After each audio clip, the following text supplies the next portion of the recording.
अस्सलाम वालेकुम नाजरीन, मैं हूं इनाम गुराया और आप देख रहे हैं इनाम व्लॉग यूट्यूब चैनल। नाजरीन, हमारे अदारों में अभी बहुत सारे ऐसे काबिल अफीसर मौजूद हैं जो किसी को इज़्ज़त देना जानते हैं। मैं आपको एक वीडियो दिखा रहा हूं। ये वीडियो है राजनपुर के एक सेशन जज साहब की, जिन्होंने अपने ऑफिस में एक माली के रिटायर होने पर उसको प्रोटोकॉल दिया है।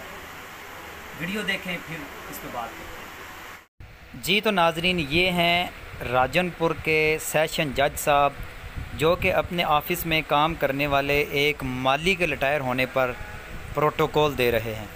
ये सफ़ेद दाढ़ी वाले बाबा साहब इनके ऑफिस में माली थे, रिटायर हुए हैं। ये देखें, जज साहब ने गाड़ी का दरवाज़ा खोलने के लिए आगे बड़ा बंदा उसको मना किया कि मैं ख़ुद दरवाज़ा खोलूँगा, और ये बाबा जी को गाड़ी में बिठाया और ये सलूट कर रहे हैं।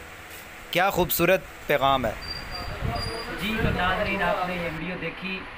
इस वीडियो के हवाले से आपके क्या कमेंट्स हैं? कमेंट सेक्शन में अपने राय का इजहार लाजमी करें और मेरे चैनल को सब्सक्राइब करें और देखते रहें इनाम व्लॉग यूट्यूब चैनल।